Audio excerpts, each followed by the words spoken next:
করার পর থেকে বাংলাদেশের বিভিন্ন জায়গায় মাজার আস্তানা দরগার উপরে সন্ত্রাসীরা হামলা চালাচ্ছে।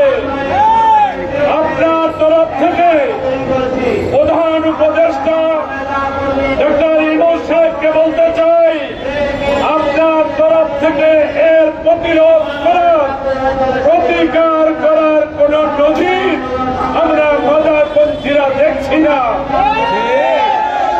যার কারণে আমরা আজকে প্রেস ক্লাবের সামনে এসে আপনার কানে পৌঁছে দিতে চাই, যদি আর একটি মাজারে আঘাত হয় তবে মাজারপন্থী 4 কোটি জনতা ঘরে বসে থাকবে না।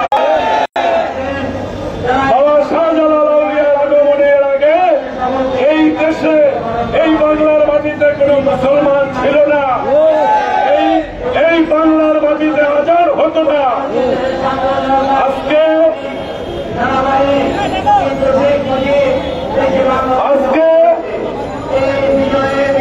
শাহজালাল বাবার দরগায় আক্রমণের পায়তারা করা হচ্ছে, আজকে শাহজালাল বাবার দরগায় আক্রমণ করা হচ্ছে, আজকে বিভিন্ন দরগায় আক্রমণের নীল নকশা করা হচ্ছে। আমরা বলে দিতে চাই, বাংলার মানুষকে অশান্ত করবেন না, বাংলার মানুষকে জাগ্রত করবেন না, অলি আউলিয়ার প্রেমিকদের জাগ্রত করবেন না। অলি আউলিয়ার পাগলরা একবার যদি খেপে যায় তাকে শান্ত করা যাবে না।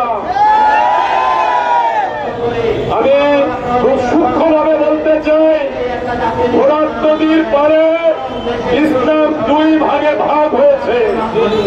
ফোরাত নদীর পারে ইসলাম 2 ভাগে ভাগ হয়েছে, একটা হুসাইন ইসলাম আর একটা এজিদি ইসলাম।